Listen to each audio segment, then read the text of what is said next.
Hello and welcome to CarWale, and today we're going to tell you what's good and what's not about the Kia Carens. Now if you're wondering, didn't we just tell you that a couple of months back when we first reviewed the car? Well, we did, but we had only driven the car for half a day and those were our first impressions or initial impressions. This car though, this we've had for over 2 months and we've done over 7,000 kilometers in it.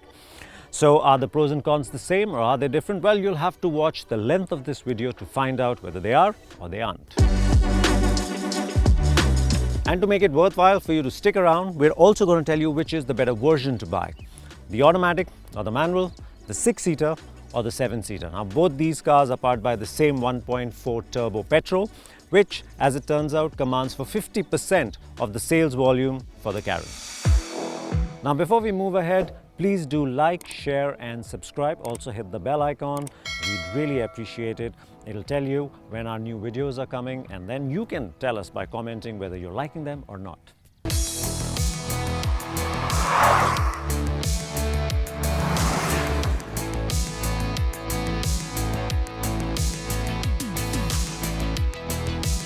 One of the things I really like about the Carens is how easy it is to drive, and it starts from the fact that you have a great driving position that you can choose to begin with, and then you've got such huge glass area everywhere that the visibility is absolutely brilliant. You're already sitting high so you can see everything, nothing comes at you, nothing surprises you, so there are barely any blind spots at all.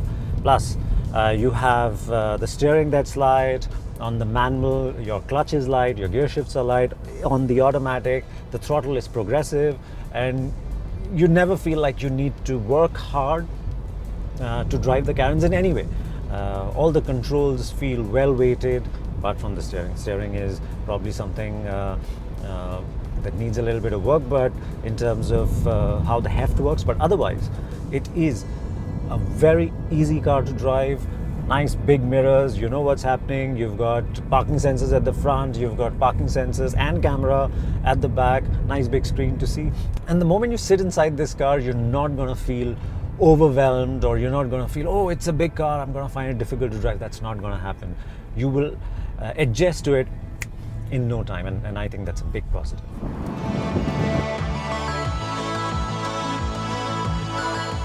I absolutely love the ride quality on the Carens.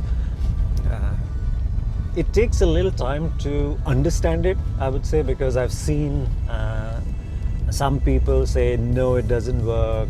Of course it's noisy, so you feel like it's not very absorbent, and at slow speeds there is that hint of I wouldn't say firmness, but yeah, it doesn't feel as plush.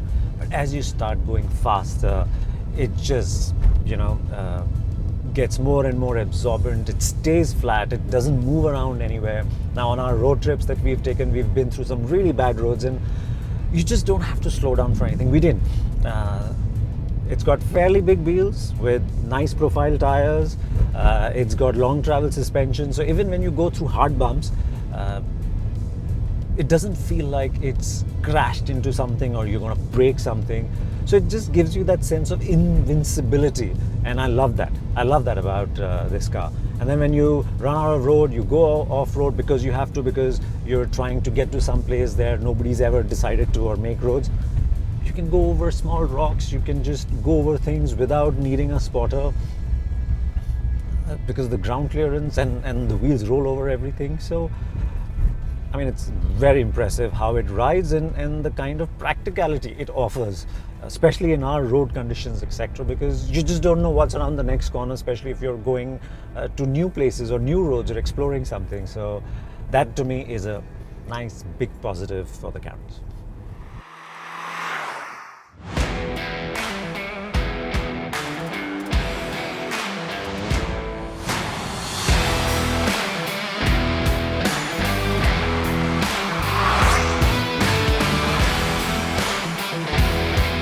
One of the things that we've come to really like about the Carens is how it pampers its passengers and the driver in particular.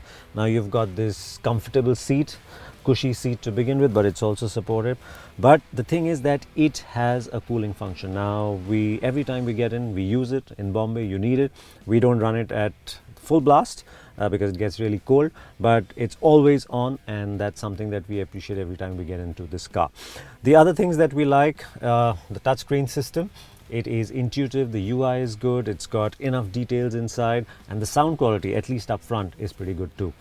The steering, now this is a long-term car, many people in the team use it, so every time you get in, everybody wants a different driving position. This allows you to have that, and that again is of course really good when you want to drive, but it also adds to comfort because it gives you the right seating position. The steering also has these controls. A lot of data in there, easy to use, easy to figure out, shortcut buttons there, so convenient there as well. Cup and bottle holders. Cup, my coffee tumblers here almost all the time. Bottle, again, you can put so many, so it is practical and comfortable and pampering, so all those things are there on the Carens, and that's what we like about this car. But there are a bunch of, not bunch, but maybe 2-3 features that we've not used at all. The sunroof, for instance, it's not a really big sunroof, so maybe that's why we've not pulled it, I don't know. But we never end up using it. We don't feel the need. I guess the glass area is already very big, so you don't really need a small sunroof to add air inside the cabin. Then, of course, this push-type cup holder. It doesn't even come out probably because we probably haven't used it at all. We've never felt the need. The coin tray, again, we've never felt the need. I guess with FASTag and everything, you're not using coins anymore. At tolls, etc. So that's another feature that we've not used. Wireless charging, it's on and off, but it's not, we've come to find a very handy feature, and that too we're not using. You have to spend long hours in the car to actually, make use of it or appreciate it. So that's the balance between all the pampering features, and some that you will end up using and appreciate, and some which we've not found very useful, but maybe it might be different for you. Now this here is the 1.4 turbo petrol, and it is mated to a 7-speed automatic gearbox, a DCT. This car makes close to 140 horsepower, and it's not exactly light. But even then, it has seriously impressed us with its fuel economy figures. Now when we took it on a road trip, we drove to Goa, and then we took the back roads into Kerala, and then we came all around through Bangalore, back to Pune, and then Bombay. All through that, the fuel efficiency figures were in the 17s. Through 4-lane highways, we're doing 80, 100 kilometers per hour, wherever the speed limit would allow. 17 kmpl, a little over, very impressive. It's only when we drove through Kerala, which is essentially like one continuous town, because there are no open spaces at all on the road. So we were averaging what, about 30, 32, 36 kilometers per hour. Even there, it gave us over 11 kmpl. So very impressive. In the city, on our daily commute through peak hour traffic, the Carens has been returning 12.5, 12.8, thereabouts. And then when we put 6 people in it and then did our fuel efficiency run, it gave, I think, about 13.6 or so above 13, between 13 and 14. So all these figures are really impressive when you consider the specs that I told you, the size of the car, and how it's being used. And the difference between the automatic and the manual in terms of fuel efficiency wasn't much either. So again, the automatic makes a very strong case for itself, and fuel economy is a strong trait or a strong reason for one to consider the Carens.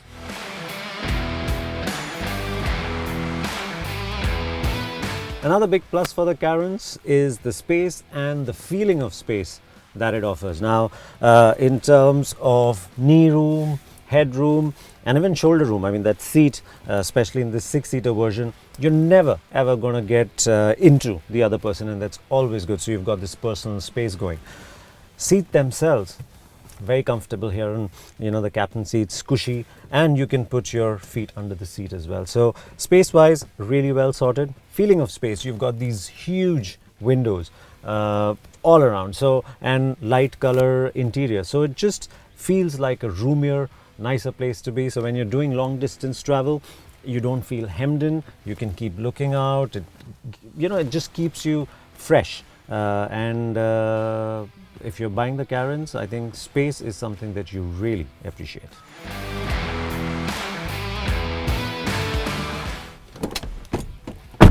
So the last row in the Carens is, as we've said in the past when we did the review then too, is a comfortable place to be.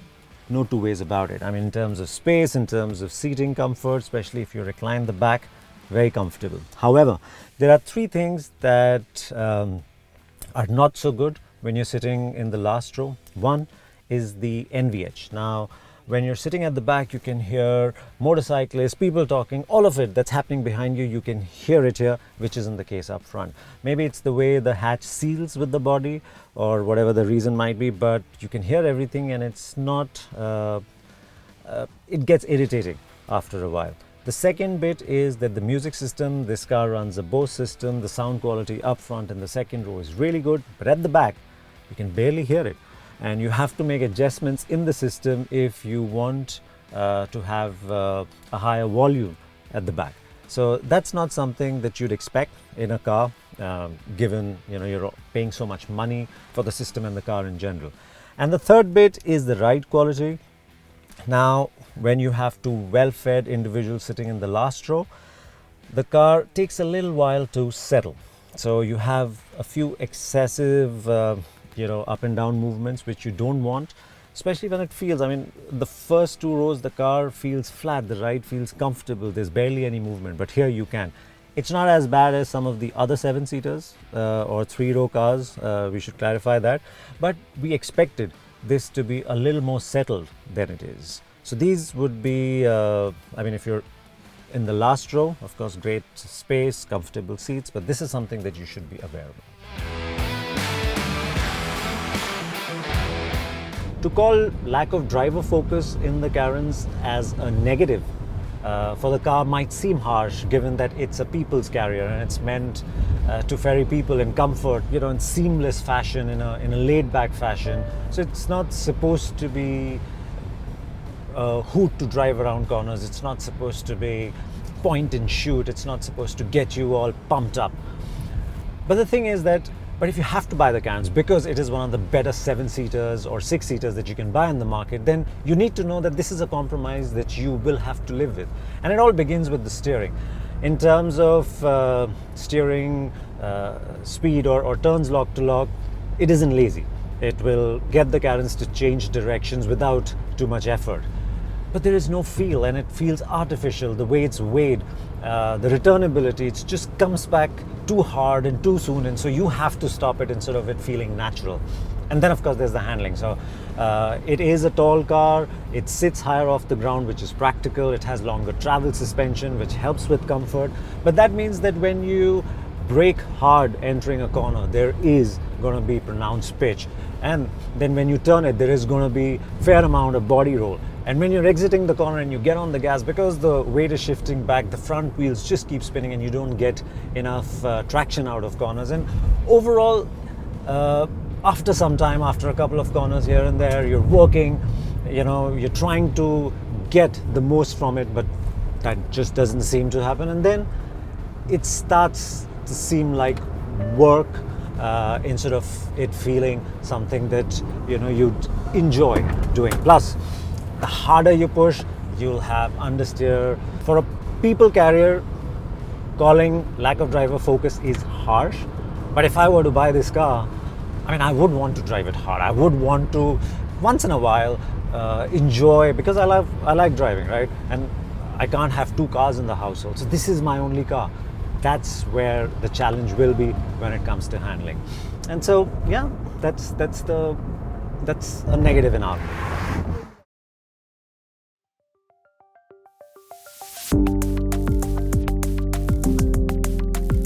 And now it's time to tell you which is the better version to buy. That's of course if you've decided on the Carens and you want the petrol powered one. Now, whatever we've told you, the pros and cons about the Carens hold true for both these versions. So between the manual and the automatic, which one should you go for? We'd say pick the automatic. And two main reasons for that. One, of course, the Carens is a laid back, let's say comfortable, luxurious, seamless sort of a car.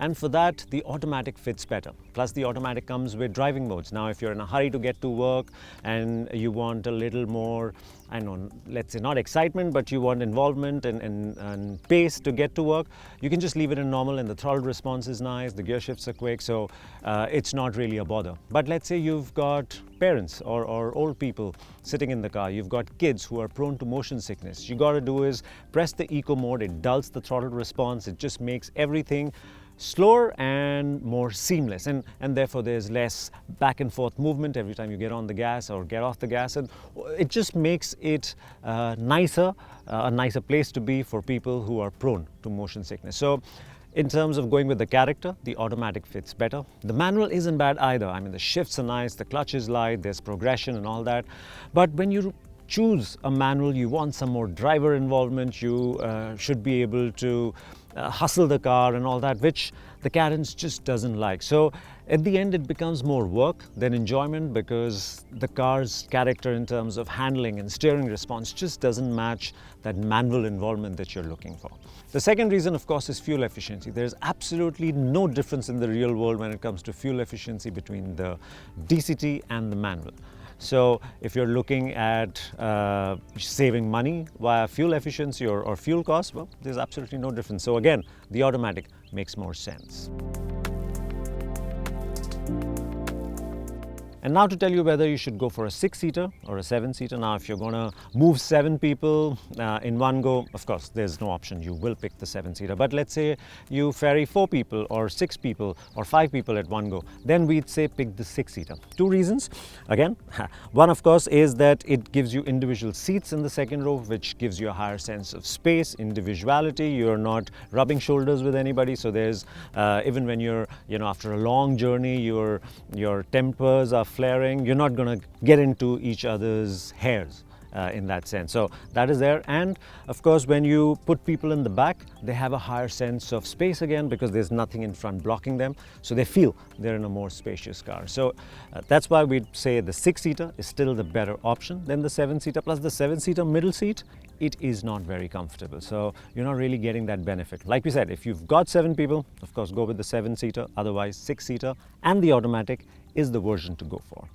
I hope this clears everything that you wanted to know about the Carens, the pros, cons, and which version to go for. And thank you so much for watching.